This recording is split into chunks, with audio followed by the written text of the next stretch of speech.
So I just thought I'd drop a little video on how to get the most out of your running.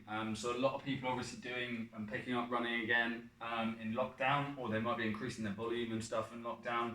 Obviously, there's been the Nominate 5, Donate 5, Run 5 challenge, which lots of people have done as well, which is fantastic. It's great to see people out running. It's great to see people supporting the NHS, creating that buzz online. So yeah, just a few pointers to go over, kind of how to get the most out of it and how to kind of keep it sustainable long term and avoid burning out or getting injured. Okay, so the first point that we're going to go through, really simple stuff, is going to be warming up and cooling down. It's the stuff that everybody knows that they should do, and then most people don't do it. And I say that as someone who is very much like that, but has kind of learned the hard way that you kind of got to do it. It doesn't need to be loads, it just needs to be a little bit. You can tailor it to you, but just to give you a really easy example, like this is exactly what I do for my running. I will warm up and I will do 3 sets of a 200-meter run where I build the pace on each run. So I start slow, build up to fast, bit of a sprint towards the end. Between each set of that, I'll do 12 lunges on the spot. That is literally touch the knee if I can, and just alternates, just 12 reps like that. It's just good to getting the hips moving, challenging them through a bigger range than what you're going to use for the running. Do my running, awesome. Once I let my heart rate come down, I've caught my breath again. I'm going to just go in and do a bit of stretching. Okay, so what I really like is a long lunge. And so for that, I'm going to drive that knee forward. It's going to get a lovely stretch on that back hip. You know you're doing it right because it'll be a bit painful, but just a little bit of discomfort. Hold it, and then go into the other side. And again, 5 to 10 second holds in there. Doesn't need to be crazy. You can do some other stuff, you know, some pigeon pose, stretch out your hamstrings, whatever it is, but it doesn't need to be loads, right? That shouldn't take more than 5 minutes either end, or you know, maybe 10 minutes for your warm up. Okay. Rest for each 5 minutes, then you hit your workout. For the second part, we're thinking about you need to start easy. So a lot of people will have jumped in on that 5k and they'll have done it and they'll have been like, whoa, that felt good, a little bit off my old pace or whatever, I want to build that back up. There would have been a whole load of other people who would have come out of that and would have gone, oh my God, that was one of the worst things I've ever done. I don't really know if I want to carry on running. How the hell are people running 5Ks in like 20 odd minutes? I was over half an hour. Don't stress if that's you, okay? I've been there. The biggest thing that puts people off is they feel they have to run this 5K. Why? You can run 1K. You can run 200 meters, which I'll kind of come onto in here.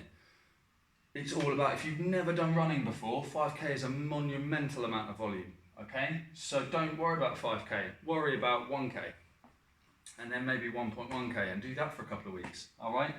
Find where you're at, and then progress from there. That's the biggest thing. Don't be looking at what everyone else is doing. Think about what you've done in the past, what you know, okay?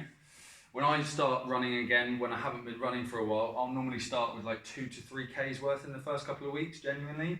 Even though I've done running sports and I've built up and I've done sort of 10k intervals and stuff like that. But I'm a heavier guy, I'm not really built for running, I don't run particularly well. So I have to build up slowly from that, otherwise I'll pick up some injuries and niggles, okay?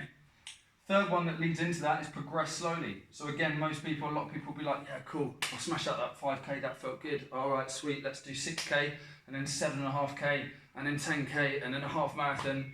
And then by the time they hit that 7.5k or 10k, they're knackered, and then they pick up an Achilles injury or something like that. You just need to progress more slowly than that, right? So a really good sort of rule of thumb there.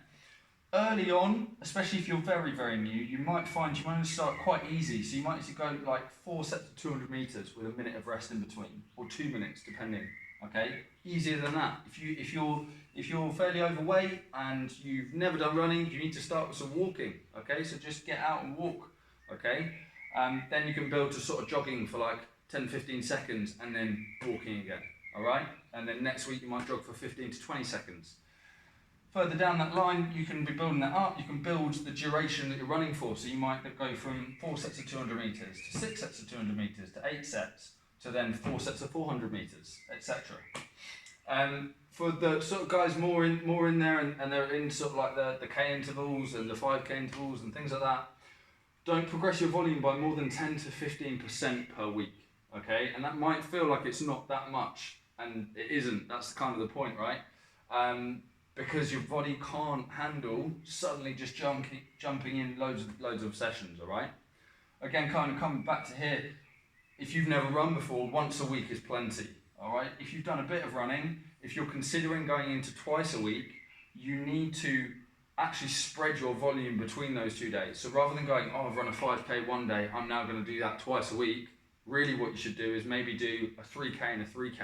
Because now you're actually doing more total running, but at least you split it up.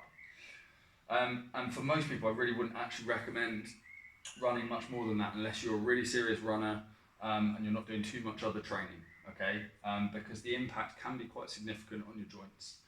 Another thing to go over with that as well is deloading every 3 to 6 weeks. That's just a general training principle for most people that I apply into my own training, apply to all my clients.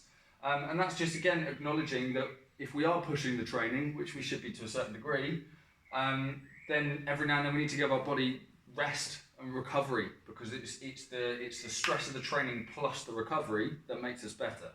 More and more doesn't actually get us the results in the end, okay? Steadily increasing, letting it recover. Steadily increasing, letting it recover. That's the way to improve long term. Deloads, great starting place for that is 50% volume of the week you did before. So if last week you did 6 sets of 1K, this week you're going to do 3 sets of 1K at the same pace, no quicker. And then you come back next week and you can do 6 to 7 1Ks and build again from there. All right? And then the final point is just thinking about what you're going to retest and when you're going to retest, all right? So for those newer guys, they might want to retest that 1K interval, right? That might be a really good little training tester for them. If you are quite new, you can retest actually a little bit more often than somebody who's more advanced, which seems a bit counterintuitive. But the reason being that you're going to get a lot of improvement quite quickly because you are new. And also that because you're new, because you haven't made loads of adaptations, testing won't be quite as disruptive to your body as it will for somebody who's advanced. If you take, sort of like more elite runners, if they're retesting 5Ks at race pace every 6 weeks, they will burn out. So the more advanced you are, actually, the more time you want between. That also helps you see those improvements, because anybody who's been doing exercise for a long period of time knows that once you're a few years into your training, the improvements come slower and slower and they're much smaller. So we kind of need that time to let the body adapt and to see that improvement, all right? And that kind of applies whether you're going for 1K, 5K or longer. So those are a few points for you guys there. I hope that helps you. I hope that keeps you guys kind of injury free. You want to keep that running fun, but we want to make sure that we're progressing with it long term. And I don't want to see people kind of get put off from it. All right? Cheers.